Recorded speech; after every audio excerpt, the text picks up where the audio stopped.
Hello boys and girls, today I'm going to tell you a fairy tale story and it's all about a little girl called Cinderella. I'm going to show you some of the characters in the story today. This is Cinderella.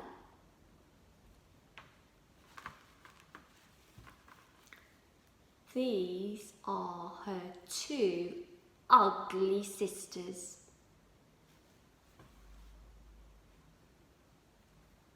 This is Cinderella's wicked stepmother. She wasn't very nice. This is the fairy godmother. And this is the handsome prince. Let's begin. Once upon a time, there was a little girl called Cinderella who lived in a big house with her father, her stepmother, and her two ugly sisters. The stepmother and the two ugly sisters were not very nice to Cinderella. They were really mean and horrible to her. They used to make her do all the housework, all the sweeping, all the cleaning, and poor Cinderella didn't even have a bed.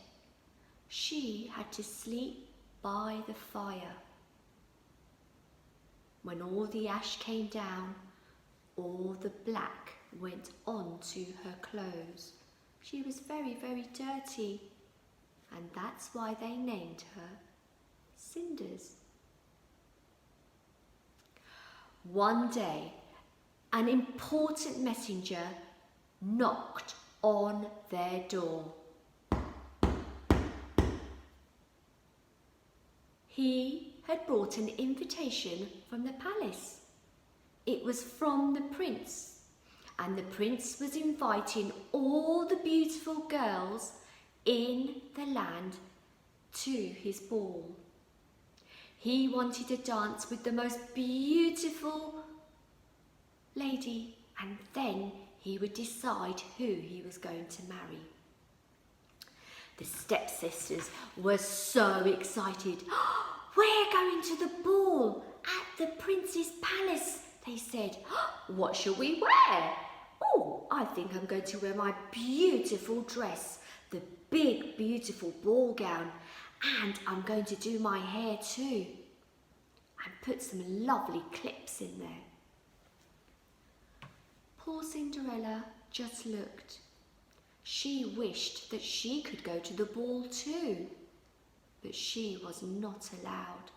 She had to stay at home and do all the housework. The day arrived when the two ugly sisters were getting dressed.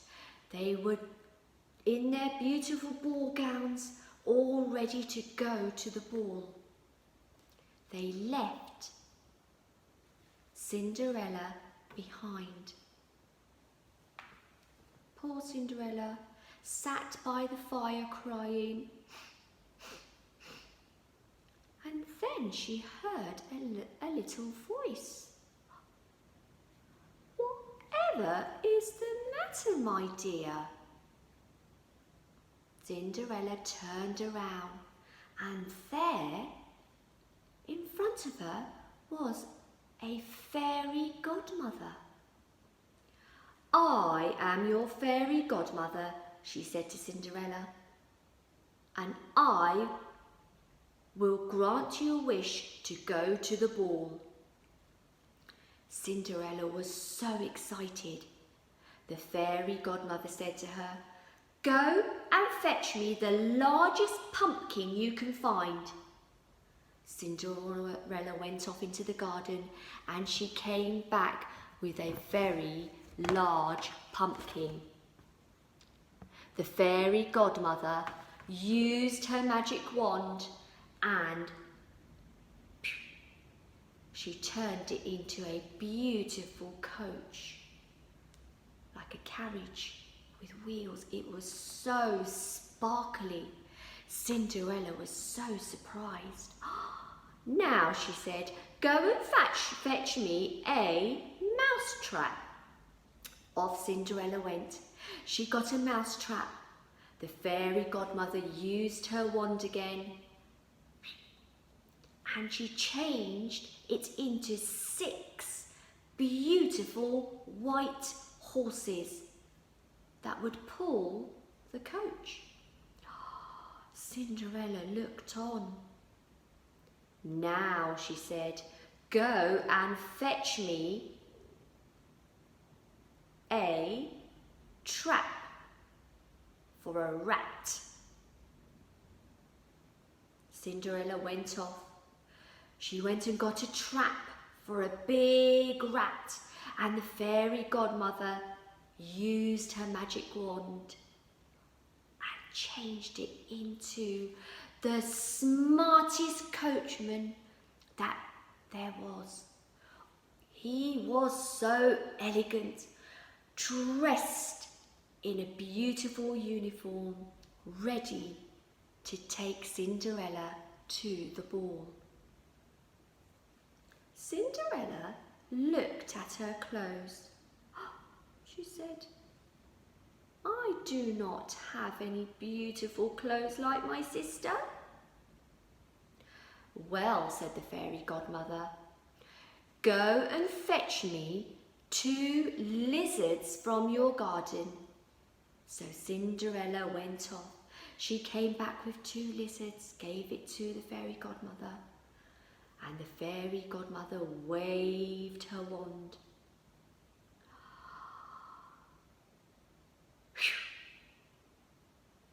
In a big flash and a sparkle, Cinderella had changed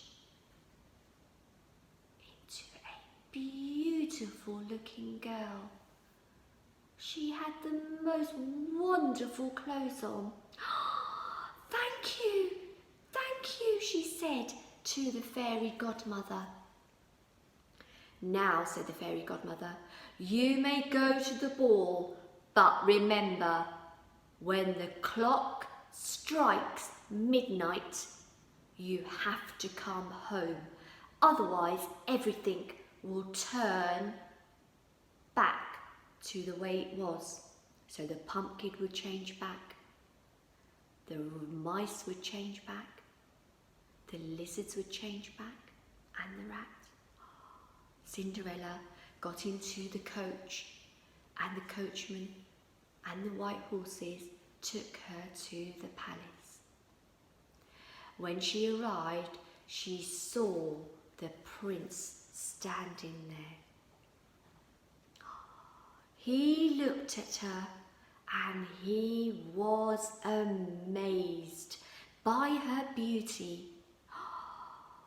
You are the most beautiful lady I've seen, he said. Will you dance with me? That evening they danced and danced and danced and danced. At midnight the clock struck 12. Cinderella remembered what her fairy godmother had said. She ran out of the palace, and on the steps she dropped her glass slipper. She said, oh, I can't go back for that glass slipper, otherwise they'll know who I am. She ran quickly into the coach and ended up going home. The prince found the glass slipper and he said, whoever this slipper belongs to, I will marry that girl. The next day, the prince set off with the glass slipper, and he came to the house where Cinderella lived with her 2 ugly sisters and her stepmother. He knocked on the door. two stepsisters and the stepmother were so happy to see the prince. "I'm going to try the slipper on first," said one of the ugly sisters. She tried it on. She tried to squeeze her foot into it, but it didn't fit her. "Oh," she said, "I'm not going to marry the prince, am I?" The second sister said, "Let me try." And she also tried to squeeze the slipper onto her foot, but she didn't have dainty feet. Didn't fit her. "Oh," she said, "I'm not going to be able to marry the prince either." Sitting in the corner was Cinderella. The prince asked, "Who is that over there?" And the stepmother said, "Oh, don't worry about that. That's just Cinder. She just stays here with us." "Oh," said the prince, "maybe she could try the slipper on." "Oh, don't be silly," said the stepmother. "That is not going to fit her. She just lives with us and works with us." But the prince insisted. He wanted Cinderella to have a go. So the wicked stepmother and the two ugly sisters watched while the prince very carefully put the glass slipper on Cinderella. In a flash, Cinderella had changed from being in her ugly clothes to her beautiful ball gown, and she had both the glass slippers on her feet. They fitted her.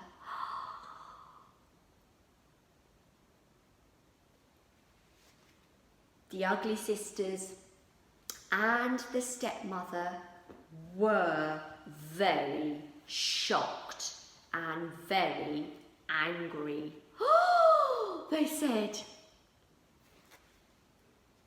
"they fit Cinderella." The fairy godmother waved her magic wand and she said to Cinderella, "You have found your prince and you will live happily ever after." And they did. And that's the fairy tale of Cinderella. Snip, snap, snout, the story's out, the end.